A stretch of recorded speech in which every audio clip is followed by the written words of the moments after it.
Innalillahi wa inna ilaihi roji'un. Selamat jalan, Jenderal. Tak kuat rasanya saya menulis ini. 3 minggu lalu, panjenengan menelpon saya dan memberikan clue-clue konspirasi dunia soal COVID-19. Namun, karena pembicaraan sangat sensitif, kita berjanji untuk bertemu di darat setelah COVID beredar. Namun Allah berkehendak lain. Mbak Nuni, adik ipar panjenengan, minggu lalu mengabari saya kalau panjenengan masuk rumah sakit dan baru saja ditengok 08. Pagi ini saya berpikir panjenengan lolos dari masa krisis.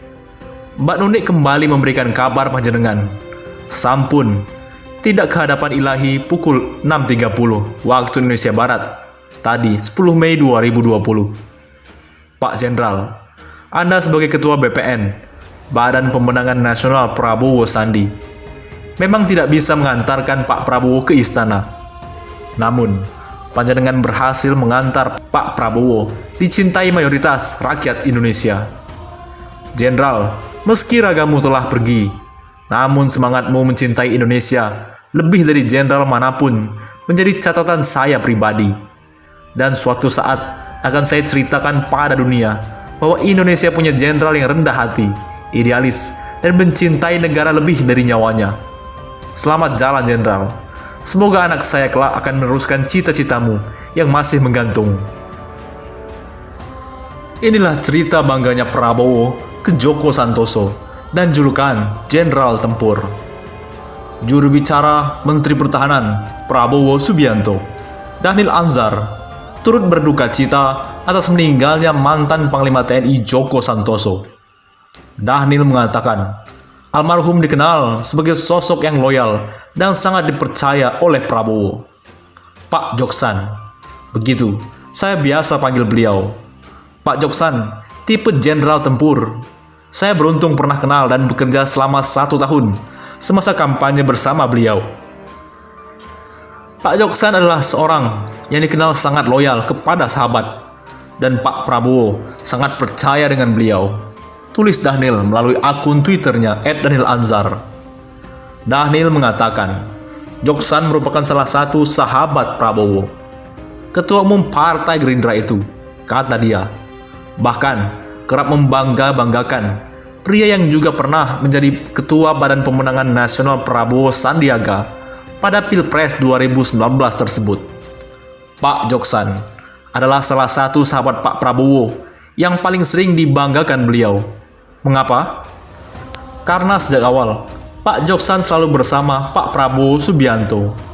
Beliau mantan wakil Pak Prabowo Subianto di TNI, yang dikenal berwatak prajurit tempur sejati. Tuturnya, mengenal lebih jauh sosok Joko Santoso, kepercayaan Prabowo Subianto. Jenderal TNI Purnawirawan Joko Santoso di usia 66 tahun ini sering terlihat mendampingi calon Presiden Republik Indonesia atau Capres RI 2019. Ia selalu muncul di layar televisi nasional dan internasional bersama Prabowo.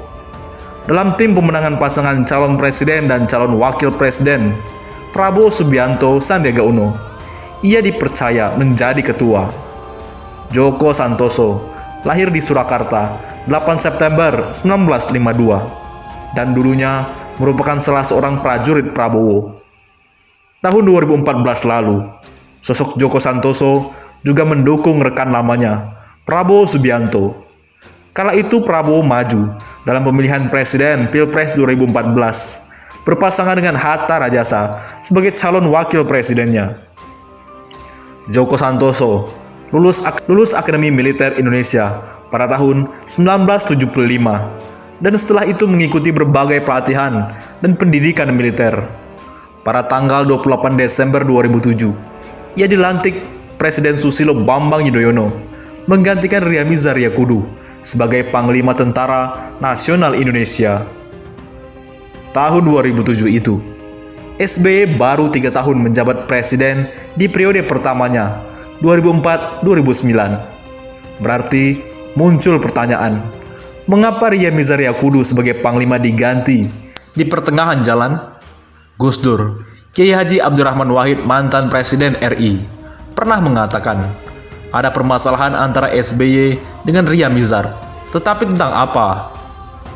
Karir militer Joko Santoso memang bersinar di masa Presiden SBY.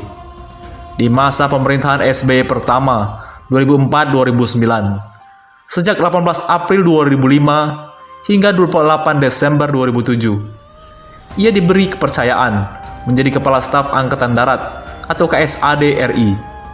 Barulah pada tanggal 28 Desember 2007 hingga 28 September 2010 dipercaya SBY menjadi Panglima TNI.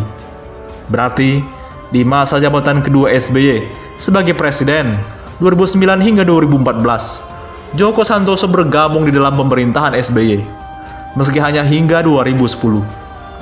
Joko Santoso di kalangan aktivis hak asasi manusia praktis tidak tercela. Ia juga tidak ada kaitan dengan masalah bisnis, perusahaan dan yayasan TNI yang sering menimbulkan permasalahan nasional. Suami dari Angki, Retno Yudianti, dikenal sebagai low profile. Ia memiliki 2 anak, Andika Pandu dan Ardia Pratiwi Setiawati. Jenderal bintang 4 ini selalu hidup sederhana. Ia menyaksikan sendiri ayahnya, seorang guru sekolah menengah atas, pekerja keras dan jujur. Kondisi masa kecilnya penuh dengan bekerja keras. Bahkan sekarang banyak yang mengatakan bahwa ia adalah seorang perfeksionis. Joko Santoso telah dianugerahi berbagai bintang tanda jasa dan medali dari Tentara Nasional Indonesia. Mulai dari Satya Lencana Seroja, Satya Lencana Kesetiaan, Bintang Dharma, Bintang Yudhadharma Utama, Bintang Kartika Eka Paksi Utama, Bintang Bayangkara Utama, hingga Bintang Jasa Gemilang dari Angkatan Bersenjata Singapura, the Knight Grand Cross of the Most Noble Order, the Crown of Thailand. Hingga akhirnya, Joko Santoso telah dimakamkan. Prabowo, Anies, hingga Gatot Nurmantio hadir. Sejumlah pejabat negara menghadiri pemakaman almarhum Joko Santoso di San Diego Hills, Minggu 10 Mei. Menteri Pertahanan Prabowo Subianto, Menteri Pan-RB Cahyokumolo, hingga Gubernur DKI Jakarta Anies Baswedan mengikuti proses pemakaman secara militer tersebut. Hal ini disampaikan oleh anggota DPR yang juga Waketum Gerindra Sugiono. Ia ikut mendampingi Prabowo dalam prosesi pemakaman. Prabowo Subianto ikut ke pemakaman juga. Ini baru selesai, ujar Sugiono kepada Kumparan. Sugiono mengatakan, pemakaman sudah selesai dan Panglima TNI Marsikal Hadi Cahyanto menjadi inspektur upacara dalam prosesi pemakaman. Pemakaman jenazah di San Diego Hills, irupnya Panglima TNI, kata dia. Sugiono menuturkan, hadir pula mantan Panglima TNI Jenderal Purnawirawan Gatot Nurmantio dalam prosesi pemakaman tersebut. Pak Edi Prabowo, Menteri KKP juga ikut. Yang ke pemakaman ada Pak Anies, Riza Patria, Wagub DKI, Pak Cahyokumolo, Pak Gatot Nurmantio, ujar Sugiono. Lebih lanjut, ia menjelaskan, sebelum jenazah dibawa ke San Diego Hills, KSAD Jenderal Andi Perkasa memimpin upacara pelepasan jenazah di rumah duka. Netizen ikut berkomentar. Orang-orang baik dan para ulama mulai dipanggil satu persatu. Bagi mereka yang diberi umur panjang, bersiaplah untuk menghadapi chaos. Kata netizen lain, ini tanda akhir zaman. Orang baik mulai dipanggil Allah Subhanahu wa Ta'ala. Allah akan membiarkan yang hidup adalah yang tukang fitnah dan pemimpin yang zolim. Tapi jihad adalah jalan terakhir yang harus ditempuh untuk menegakkan kebenaran dan membunuh yang batil. Semoga beliau husnul khotimah. Amin. Ya Allah, selamat jalan Jenderal. Bagaimana menurut pendapat Anda?